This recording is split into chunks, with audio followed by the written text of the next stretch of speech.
Well, good morning, everybody. Good to see you guys. Good to hear you guys. We're glad that you're here. My name is Peter. I'm the lead pastor here at Hope City. And hey, shout out to my friends in Georgia and North Carolina and Texas. And all you guys help me in the room. Help me welcome them tuning in online. Love you guys and are glad that you are here. Hey, listen, we got to celebrate all that God did last weekend at Kicks for Kids.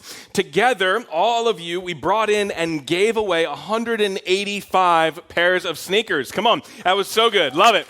We also, we didn't do it, but my friends over at New Seasons Barbershop, they provided haircuts for 35 kids. And got to give a shout out to my friends, Julio, Reiko, Frankie, Maritza, and also Kevin.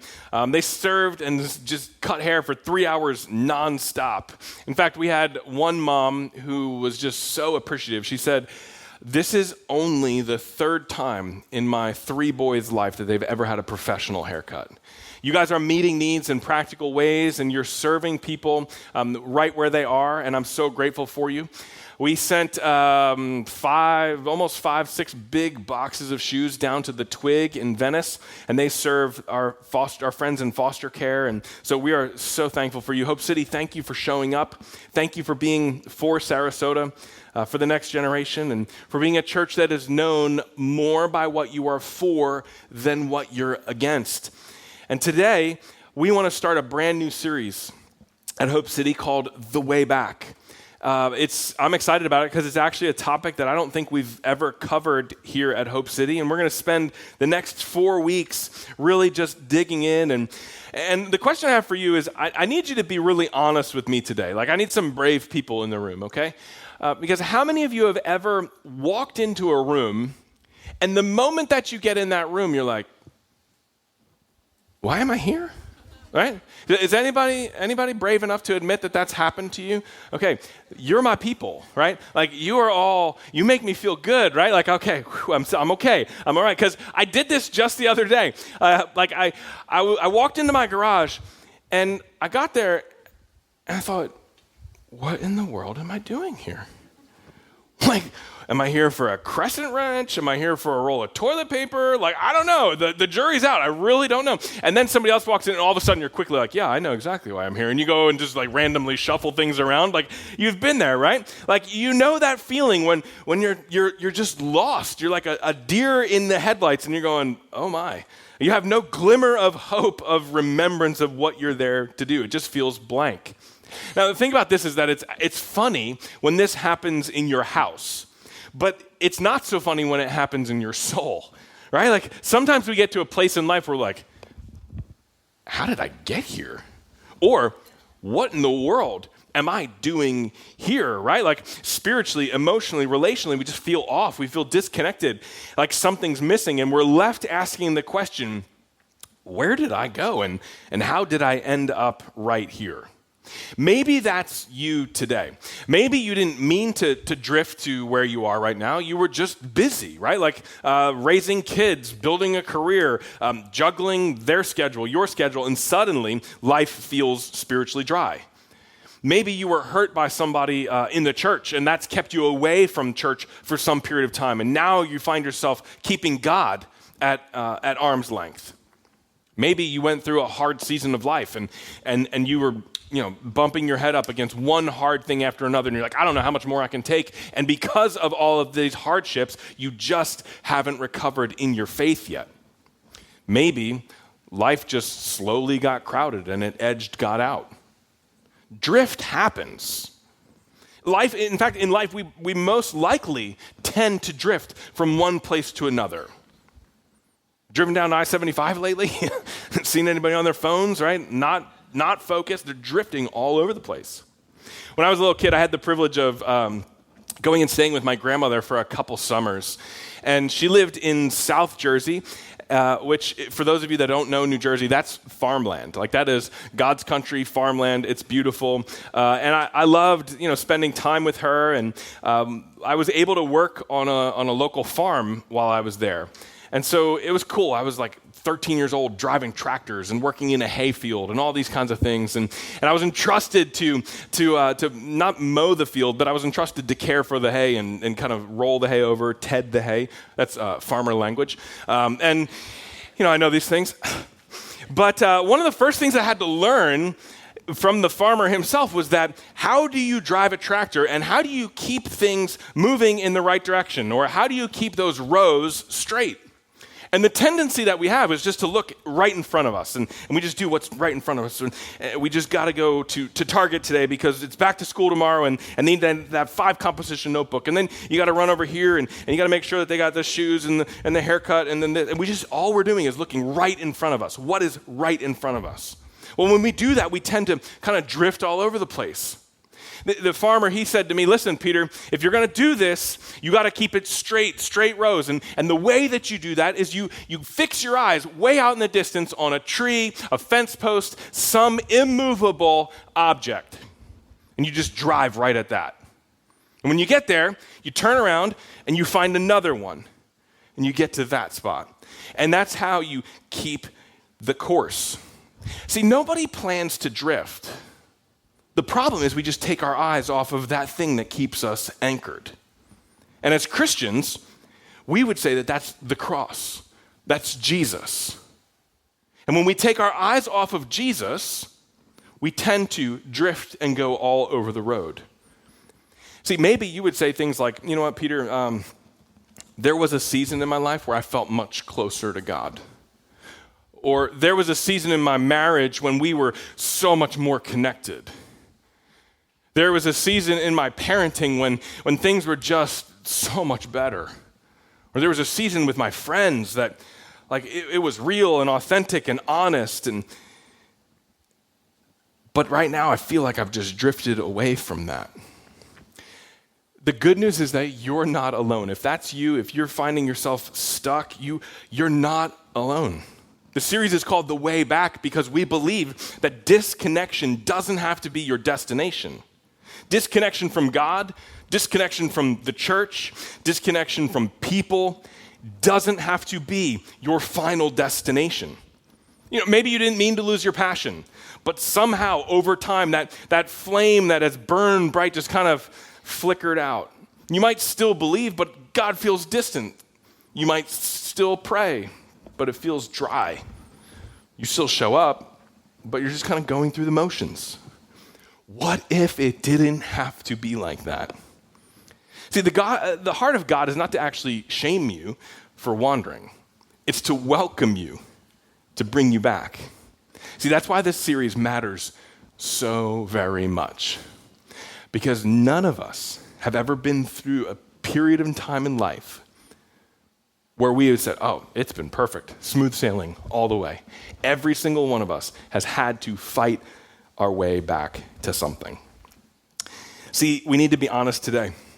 I want to invite you into an honest conversation. And I want to invite you to be honest first and foremost with yourself. Before we invite you to be honest with anybody else, I want to invite you to be honest with yourself. And then I want to invite you to be honest with God. And maybe even honest with your spouse. Have we walked into spaces in our life and forgotten why we're there?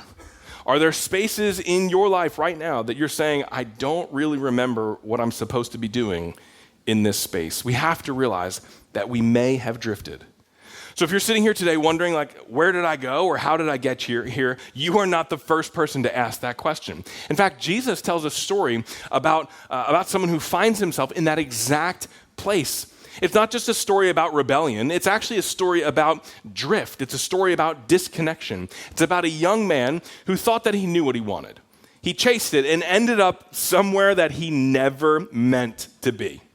I want to invite you to open your Bibles to Luke chapter 15. You can join me there in Luke chapter 15. That's page 714 on the Bibles in the seat back in front of you. But before Jesus tells this story or this parable, now a parable that is a story told to make a truth or to make a point. And so Jesus, we're revealing why he speaks in parables right here in Luke 15 verses 1 through 2. It says, now the tax collectors and the sinners were all gathering around to hear him being Jesus. But the Pharisees and the teachers of the law, they muttered, "This man welcomes sinners and eats with them." Right? Like this is what these religious people are saying, right? So he's surrounded by tax collectors and sinners, the spiritually broken, the morally messy, the ones that are far from God. But then on the other side of Jesus are all these highly religious people, the Pharisees, religious leaders, and people who thought that they were close to God, but their hearts were filled with pride and they were, in fact, distant from God. And when this religious crowd mashes up with the crowd of, morally messy people, the kind of people that Jesus is hanging out with, Jesus responds not with an argument, but with 3 stories. He tells 3 simple stories. He tells a story about a shepherd who lost a sheep. He tells a story about a woman who lost a valuable coin. And then he tells a story about a father who loses a son. And each story builds on top of the other one. And each one ends with celebration. See, Jesus is making an incredible, bold point here. He's saying that lost things matter to God. And when they're found, heaven throws a party. The final story, the one that we're focusing on today, is the most personal. It's not about sheep or coins. It's about a son. It's about a family, about a home, about a heart that wandered, and a father who never gave up on his son.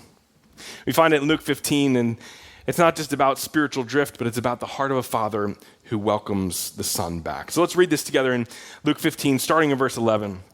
It says, Jesus continued in his stories. It says, there was a man who had 2 sons. The younger one said to the father, "Father, give me my share of the estate." So he divided his property between them. Now, if you kind of pause here for a second, this statement might even seem ridiculous in our culture. So today, if somebody came to you and said, "Hey, give me my share of the estate," it would be offensive. In Jesus' day, this is even more than just offensive. This is as if saying, "Dad, I hope that you die because I'd rather your stuff, I don't want anything to do with you." It's the ultimate act of selfishness. It's not just rebellion with like a clenched fist. This is rebellion with a smile on it, and then your bank routing number and ACH transfer number, like saying, "Okay, pass it on, let's go, I'll take it right now." He's not running from his father's abuse. That's not the situation here with the son. He's running away from his father's presence. And that's where the drift always begins. Not with this crazy blow up moment of like drop down, drag out fight. It actually begins with a subtle shift in posture and in position. It's that selfishness that kind of ekes into everyone's existence. It's going from saying, like, "God, I need you," to like, "God, I got this one. I got this. I'm okay." Right? In verse 13, it says, not long after that, the younger son got together all that he had. Remember all that he had, where it came from. It's the dad's wealth. He got all that he had together, and he set off for a distant country, and there squandered his wealth in wild living. He didn't just pack up his bags and leave home. He went to a distant country. He didn't just move down the block because he wanted to start out life on his own. No. He left the covering of his father. He left the connection to his father, and he left the relationship with his father. He chased after what he thought would make him happy, and it cost him everything. How many of us have ended up in that same spot? We may not be chasing wild living, but we may be chasing independent living, where we want to be independent and yet we end up being alone. Or maybe we've chased success, or what we think success looks like, and we found ourselves spiritually bankrupt. Or we've chased comfort, but we've lost our peace. The next verse says that after he spent everything he had, there was a severe famine in that whole country, and he began to be in need. So he went and hired himself out to the citizen of that country, who sent him to his fields to feed pigs. And he longed to fill his stomach with the pods that the pigs were eating, but no one gave him anything. Isn't it interesting how often the storm just hits right after we've run out of strength? Like you're looking at God and you're like, I got this. And then like seconds later, you're like, I don't got this, right? Like it's just so closely tied. He had no money, no backup plan, and no one to help him. He thought that freedom was doing life all on his own terms. But he finds out that actually selfishness leads to suffering. Selfishness always leads to suffering. Now again, for Jesus' Jewish audience, this is rock bottom. You cannot get worse than this. Because listen, you could be a farmer, that's fine, but you don't tend pigs because in the Jewish culture, pigs were unclean animals. You had nothing to do with them. It wasn't just a dirty job. This was a job that was as far away from home, as far away from his identity as you could possibly get. And he's craving the food that the pigs are eating. So disconnected, so empty that he's longing for the food the pigs are eating. I don't know about you. I have never experienced hunger to the degree where I've looked at my dog's food and been like, well, that looks pretty good. Like, I don't know about you. I've never been in that situation. Like, I've never been that hungry. And here is where this guy finds himself. Again, selfishness leads to suffering. And it always leads to separation. When we are selfish inside of a marriage, inside of a friendship, at work, whatever, selfishness always leads to separation. It puts yourself against the needs and the good of everyone else. It's a slippery slope, and this is where drift can happen. Drift is rarely a loud thing. It's rarely one of those moments where it just bursts onto the scene and you're like, whoa, that's where it happened. No, drift is one of those things that just slowly kind of happens. It doesn't have flashing warning signs or dramatic declarations. It's just one moment. One moment where you stop praying, and then it's another moment where you just leave some unresolved hurt over here. It's one more decision to just kind of isolate and step back from relationships. And drift is not that exact one moment. That's not how you drifted. That's just where you've drifted. Drift is the compound effect of multiple moments that go unnoticed. It's where all of a sudden you're like, how did we end up here? Before we know it, we've moved further away from God than we ever intended. And the truth is that drift happens and it shows up in three key areas of your life and mine. It shows up spiritually, where we drift away from God and we find ourselves praying, but just praying through motions, through routine, through some empty words that we don't really have any meaning behind. Where prayer feels distant and sin starts to quietly settle in. Drift also happens emotionally, where we'll carry things that we were never meant to carry. We'll carry unprocessed hurt. We'll carry anxiety. We'll carry burnout. But it also happens relationally. Drift happens when we relationally isolate ourselves from others, or we avoid hard conversations because we just don't want to deal with it. We pull away from community, and then we end up in a place where how did we get here? See, the thing about this is that you can't return from somewhere that you won't admit that you've been. Let me ask you, have you drifted? Is there one of these three, or all three, that you have drifted? What used to be true of your relationship with God or with others that isn't true today? Have you settled in a place that you were never meant to stay? Another way of saying it is, where in your life are you chasing control, comfort, or independence instead of staying close to the Father? See, if you find yourself there today, I wanted you to hear me say again that you are not alone. In fact, God sees you, and this is not the end of your story either. It's not the end of this young man's story. See, this guy's broke, hungry, alone, sitting in a pig pen, and then something shifts. In verse 17 says, when he came to his senses, he said, how many of my father's hired men have food to spare? And here I am, starving to death.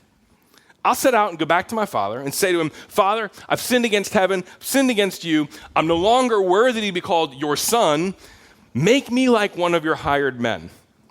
That phrase right there might be the most important phrase in this entire story.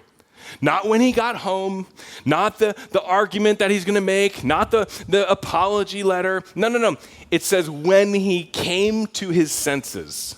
When the fog lifted, right? The high from his wild living wore off, or the buzz from the booze is no longer there. When he stopped spinning excuses and stopped pretending like everything's okay, that is the moment when the way back begins. And I love that Jesus includes this moment right here, when he came to his senses.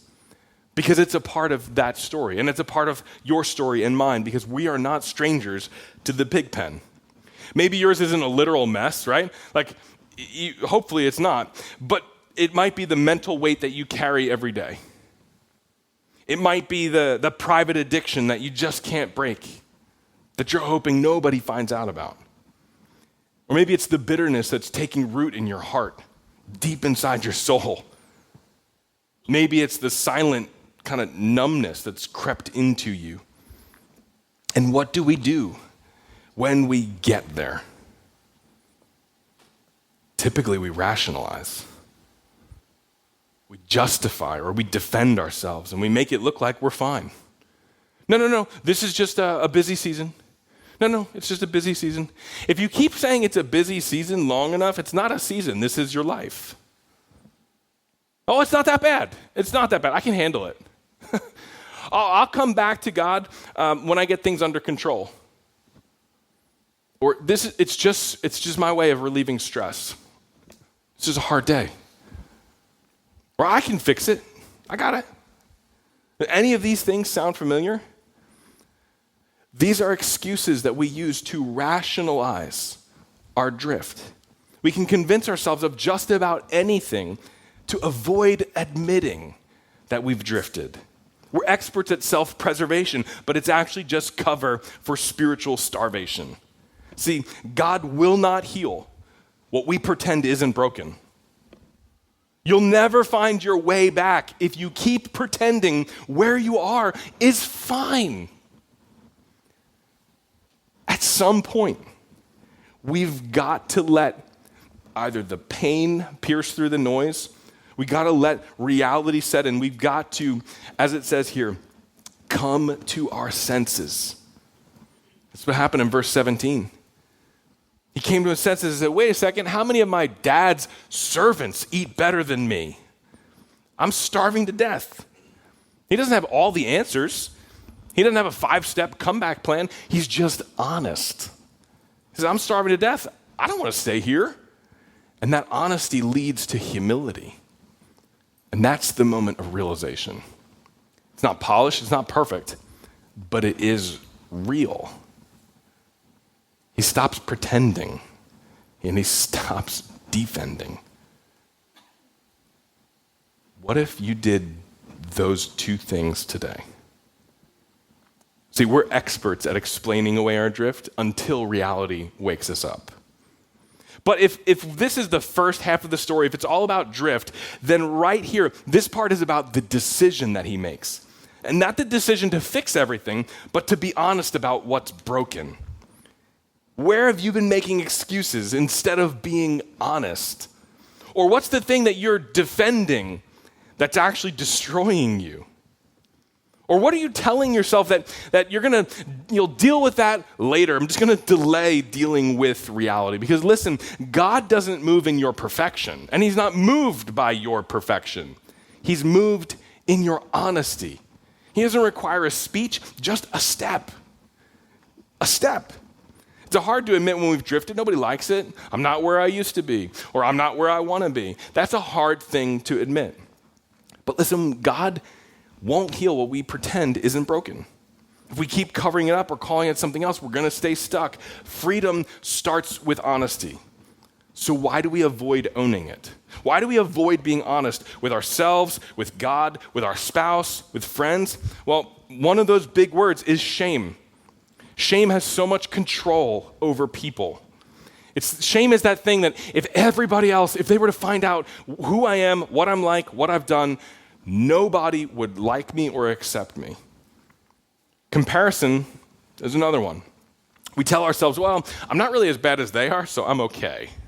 right? Like, I'm better than them, so I'll just, deal with it later. Or fear. We're afraid that change will be too hard or that we've gone too far, that it's just actually impossible to ever get back. Maybe it's control. Control is that idea of we don't want to surrender, we're just going to minimize what's actually going on and take control for ourselves. But the good news is that honesty invites healing. When you can say that I've wandered off in this area, but I want to come home, God doesn't reject you, he runs towards you. So what if today you were honest and you just said something like, God, I've wandered off in this area, you fill in the blank, but I'm ready to come home. It says the son came to his senses. He realized where he was. He owned his reality. And in verse 20, look at what it says. It says, so he got up and went to his father. Pause just right there. This is the most courageous step in the entire story. It's not the speech, it's not the apology, it's not the plan to make things right, it's getting up. It's just getting up. And can we say this today, that sometimes the most spiritual thing that you can do is to just get up. To get up out of your shame. To get up out of your hiding. To get up and get out of the narrative of God's done with me, or this marriage is over, or this could never work out. To get up and admit to your friends that you've isolated, you've pulled back for whatever reason. To get up and talk to your spouse about what's really going on deep inside of you. We've got to be people that are willing to get up, not figure it all out. We don't have to wait till we've got the final answer. He just got up. He went home. And watch what happens next. It says, but while he was still a long way off, his father saw him and was filled with compassion for him. He ran to his son, threw his arms around him, and kissed him. The son said to the father, he started on his apology tour, right? I've sinned against heaven and against you. I'm no longer worthy to be called your son. And yet the father treats him so differently. The father doesn't say, well, let me hear the rest of your apology. How's the rest of this going to shake out? Or hang on, son. Let's see if you really mean it. Let's come back. We'll check back in like 2-3 weeks. No, this is grace in motion. The father who's watching the road, waiting, runs to the son. Before the son can say a word, the father wraps him in love. And can I tell you something? God doesn't wait for you to fix yourself up. He's not, just waiting for you to get out of the mess. The son tries to go through his speech, and the father stops him. I'm no longer worthy to be your son. Father cuts him off and says, no. No, here's what we're going to do. He steps into restoration. In verse 22, the father said to his servants, quick, bring the best robe and put it on him. Put a ring on his finger and sandals on his feet. Bring the fattened calf and kill it. Let's have a feast and celebrate. For this son of mine was dead and is alive again. He was lost and is found. So they began to celebrate. The father, he gives all of these things. He gives them 4 things. The robe, these are all images of sonship. This is all like saying, you are my son. That robe is the covering of the father. Then he says, put a ring on his finger. That's the authority of the house. And the sandals on his feet are identity. And then this feast is the joy of being in relationship again. He didn't come with judgment. He came home to a celebration. Just let that sink in for 1 second today. That when you come home, you don't have to get all the way back. You don't have to have the right words. You don't have to clean yourself up. You take 1 step, and God runs the rest of the way. Just 1 step. That's what grace looks like. That's the heart of the Father for you. That is the way back. The way back is 1 step. So are you willing to take that step? That next step? Are you willing to come to your senses, to get up out of whatever's been holding you down, to come to the Father who's already watching the road, scanning the horizon for you? Because listen, you have not gone too far. I've said that probably 5-6 times today. You are not too far gone. You are not beyond hope. God is not waiting to scold you. He's waiting to restore you, to embrace you. So what do we do with all this? We got to recognize the drift. We got to recognize those places in our life. We got to come to the realization, come to our senses that I've drifted and I don't want to stay here. This isn't working, God. That's your first step on the way back. Not a giant leap, just one honest step. And the grace of God is waiting for you in that moment. Not to punish you, but to restore you. And the beautiful promise of God is this, in Jeremiah 29:13, which is going to be our key verse for this series. It says, "You will seek me and find me when you seek me with all your heart." This is God's invitation for you today. Will you seek me? It's not hide and go seek. It's you will find me. So let me ask you, where have you drifted? Spiritually, emotionally, relationally? And what's one honest thing that you need to admit to God today? What would it look like for you to take one step back toward him this week? Here's a simple practice. Maybe this week you want to journal through this question or this statement. You want to journal and just write, God, I've wandered off in this area. God, I've wandered off in my relationship with my spouse. God, I've wandered off in my moral compass. God, I've wandered off, but I'm ready to come home. Or maybe you don't want to wait for this week. Maybe you're like, nope, Peter, it's got to be now. Right now. You can pray and just say, Father, I admit I've wandered off. I want to take a step back to you. I'm ready to come home. This is just the beginning. Keep showing up. Keep seeking. Don't come alone. Bring somebody with you, because disconnection doesn't have to be your final destination. Ask the Lord for courage to talk to your spouse. Ask the Lord for courage to take the next right step in the area that you need. Because if you've wandered, he's ready to welcome you home.